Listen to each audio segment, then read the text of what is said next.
The African Union has rejected a bid by Ghana to host the African Space Center. The Commissioner for Human Resources, Science and Technology explains the bid came in very late, leaving the AU with no option but to reject it. Minister for Environment, Science and Technology, Professor Kwabena Frimpong Boateng, in April 2018, during a Meet the Press series, said Ghana was ready to host the center.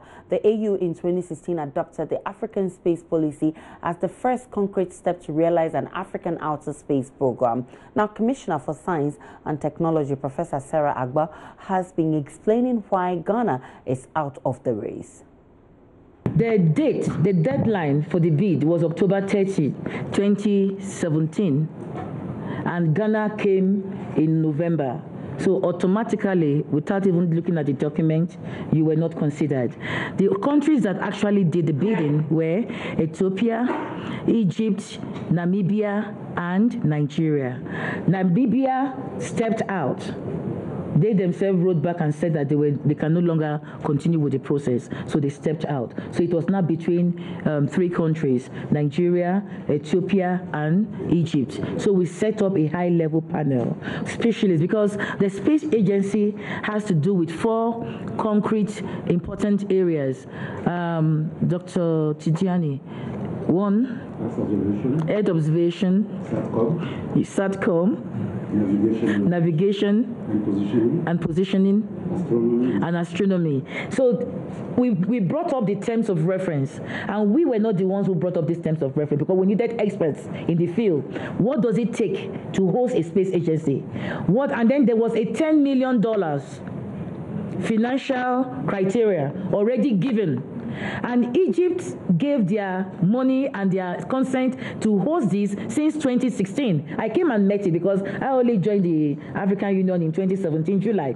I came and met Egypt, and then no other country had submitted. These 3 other countries that submitted only in October 2017, when Egypt had done their bidding since 2016.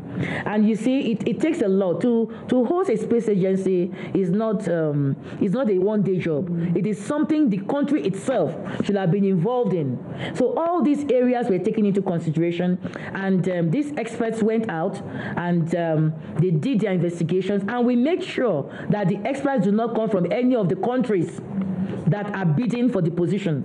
That we made sure that those experts did not come. And the report that we gave to the Permanent Representative Council was actually very, very objective. You will see in this report, in their report, the PROC, they themselves use the language that the jury was scientific, objective, logical, and very transparent. My colleague Joseph Akable is joining us from Ethiopia, Addis Ababa, where the AU summit is currently underway. Good afternoon to you, Joseph Akable. Maisha, it's actually evening here. It's evening, right. So tell us about more. 7 p.m. here, yes. Great. Tell us more about Ghana's bid to host the Africa Space Center, which was rejected. So this is a bid that was sent in sometime in November 2017.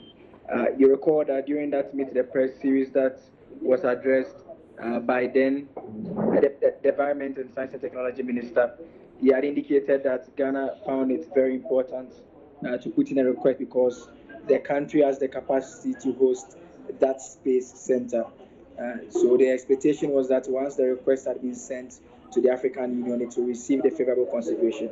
But the African Union has indicated that, unfortunately for Ghana, they didn't make the request in time. In fact, they say that at this particular summit, one thing that will be done has to do with the selection of the country that will be hosting it. So far, among the countries that have come up, there's Ethiopia, there's Egypt that are being considered for it. So aside from the bid that you need to make, you also need to show you have the funding capacity, and they are looking at figures of about some $10 million that they're expecting to be able to do it. So in terms of Ghana's bid, that was turned out, and that was how it went about. So if Ghana had won this bid, what would she be doing with this African Space Center? So this is the first time that the African Union is attempting to ensure that it makes conscious effort of having a space center. So the aim is to be able to have technology that we can also go up to space like other countries are already doing. If you recall, all nations in Ghana did undertake some of such activity when they, with the support of the Japanese government, they were able to take satellites up to space. So it's more of in that line and that innovation that the country was looking forward to. But unfortunately, we are told that our bid went in a bit late. Another issue that has also come up, Aisha, has to do with the free trade agreement. If you recall, when Parliament was on recess, Parliament was recalled to ratify that. Now, the African Union's Commission on Trade has been speaking on that matter too. Ghana already ratified it. A number of countries have failed to do that. Our neighbors, Nigeria, are yet to sign onto it. And the threshold that is required, 22 countries must sign on to the free trade agreement, then have the free trade agreement ratified by their parliaments. What is interesting to note is that in terms of those who may not be familiar with this free trade agreement, what it ends up achieving is it takes tariffs of products coming from some African countries. So that it means that when products are moving from Ghana to Nigeria, the tariffs will off to create free access and trade and boost trade on the continent. But a lot of the countries are a bit reluctant to get onto it simply because of the revenue that they will be losing once they take those tariffs off their products. So that is proving a bit difficult in terms of the AU achieving that. But Ghana was one of the very first countries to ratify that. The AU is still sticking to the March 2019 deadline. The expectation is that they're able to get all the other countries that are required to get onto it. I'm sure the Ghanaians will also be interested in when President Akufo-Addo will be participating in the main discussions. That will happen starting from Sunday to Monday. And the 2019 has been declared by the African Union as the year of return for refugees. So those are the main discussions that will be taking place at the chamber. But so we are expecting the president to be arrived on Sunday at least, so that he takes part in that discussion. Well, very well. Many thanks to you. Joseph Akable is our man in Addis Ababa, the headquarters of the AU, where the AU summit is currently underway.